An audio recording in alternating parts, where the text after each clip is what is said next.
बेटी की सतरंगी शादी। मालिक बहुत रात हो गई है। अभी तक मनीषा बिटिया दफ्तर से घर नहीं आई। अरे डोंट वरी रामू, आ जाएगी। समझदार और पढ़ी लिखी लड़की है, ऊपर से अपने फौजी बाप की तरफ बहादुर भी है। तुम जाकर खाना लगाओ रामू, वो आती ही होगी। जी मालिक। मनीषा मनोहर की इकलौती बेटी थी। मनीषा की माँ का उसके बचपन में ही स्वर्गवास होने और मनोहर के फौजी होने के कारण मनोहर ने अपनी बेटी को बिल्कुल लड़कों के जैसा ही पाला था। उस दिन देर रात को मनीषा का इंतजार करते हुए मनोहर और उसका नौकर रामू बात कर ही रहे थे कि मनीषा अपनी कार में ऑफिस से घर आती है। अरे रामू काका, बड़ी भूख लग रही है, जल्दी से खाना लगा दो। और कल मेरे कुछ खास क्लाइंट्स घर पर लंच के लिए भी आ रहे हैं, तो कुछ अच्छा सा बना देना। और बताओ मनीषा बेटा, ऑफिस का काम कैसा चल रहा है? एकदम जबरदस्त चल रहा है पापा। इनफैक्ट कल की प्रेजेंटेशन में तो मैंने 2 करोड़ की डील फाइनल कर दी और अगले हफ्ते हमारी कंपनी नया प्रोडक्ट लॉन्च करने वाली है। पता है पापा, मुझे इसका हेड बनाया जा रहा है। अरे वो ये हुई ना मेरी शेर बेटे वाली बात। वेरी गुड बेटा।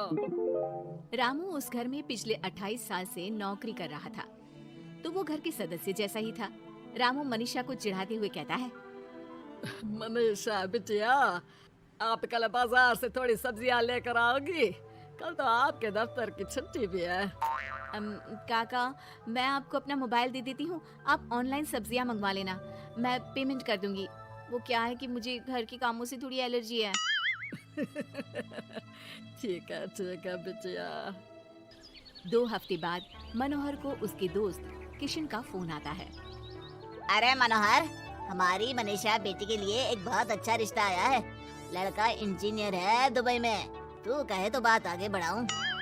हाँ, रिश्ते की बात तो आगे बढ़ा ही सकते हैं, लेकिन लड़के वालों की कुछ शर्तें भी तो होंगी ना, मतबला लेन देन वगैरह।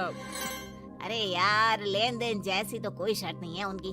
बस लड़की पढ़ी लिखी और घरेलू होनी चाहिए, जो कि यहाँ इंडिया में अपने सास ससुर की सेवा करे और घर संभाल सके।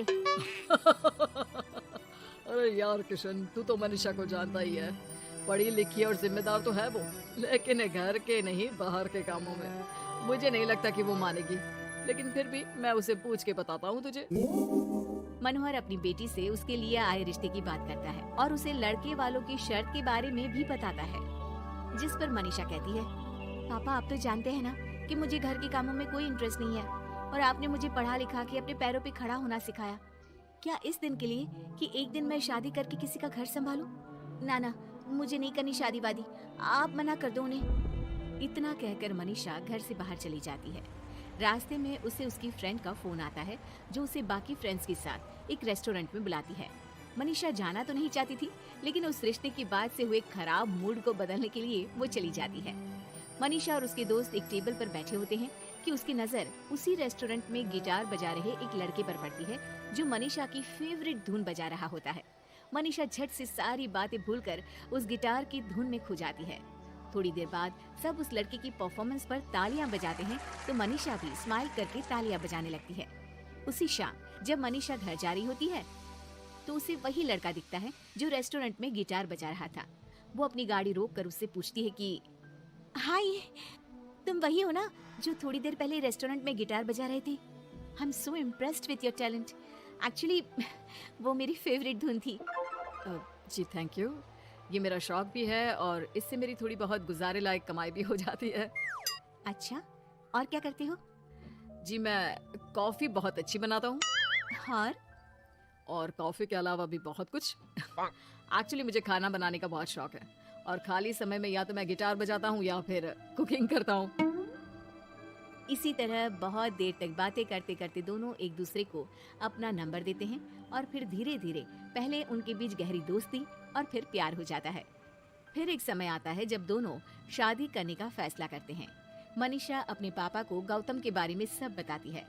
मनोहर को गौतम बहुत अच्छा तो नहीं लगता, लेकिन अपनी इकलौती बेटी की खुशी के लिए वो हाँ कह देते हैं। दोनों की शादी हो जाती है और एक दिन, अरे गौतम बेटा, क्या बात है, बहू रानी तो आते ही दफ्तर जाने लगी। सुबह जाती है, देर रात को आती है, और तू घर पे रहता है, तो घर भी तुझे ही तो संभालना पड़ता होगा ना अभी। जी आंटी जी, वो मेरा काम कुछ कम ही चल रहा है और घर चलाने के लिए किसी को तो दफ्तर जाना ही पड़ेगा ना, तो मनीषा ही चली जाती है और मैं घर पे रहकर सारा दिन करूँगा क्या, तो घर ही संभाल लेता हूँ। हाँ बेटा, कह तो तू सही रहा है, लेकिन समाज को क्या कहेगा? समाज के भी कुछ नियम कायदे होते हैं, लेकिन यहाँ तो उल्टी ही गंगा बह रही है। अच्छा मैं तो चलती हूँ बेटा। रात को मनीषा घर आती है तो गौतम उससे कहता है कि सुनो, आज हरलीन आंटी आई थी, कह रही थी कि आसपास के लोग बातें बनाने लगे हैं कि तुम मर्दों की तरह काम पे जाती हो और मैं औरतों की तरह घर संभाल रहा हूँ। हाँ, पर तुम तो जानती ही हो ना कि मैं शादी से पहले से जॉब कर रही हूँ, तो फिर अब अचानक से मैं खुद को कैसे बदलूं?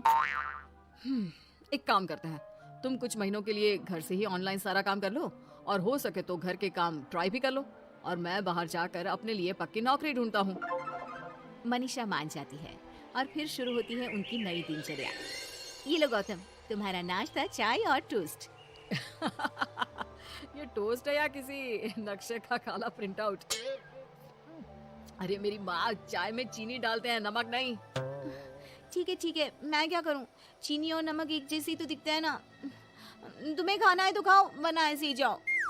अच्छा, तो तुम्हारी क्वालिफिकेशंस क्या है? क्या काम आता है तुम्हें? जी मैंने वैसे तो बीकॉम किया है, लेकिन काम का कोई एक्सपीरियंस नहीं है। एक्चुअली मेरे पेरेंट्स ने ज़बरदस्ती मुझे ये डिग्री करवा दी थी। मुझे तो गिटार बजाना ही पसंद है सर। ठीक है मिस्टर गौतम, जब हमारी कंपनी को किसी गिटार परफॉर्मेंस की ज़रूरत होगी तब आपको बुला लिया जाएगा। फिलहाल के लिए आप जा सकते हैं। जॉब ना मिलने के दुख में मुख लटकाए गौतम घर आता है तो देखता है कि अरे ये क्या मनीषा, सारा घर बिखरा पड़ा है और ये किचन की ये हाल। अरे सब ठीक तो है ना?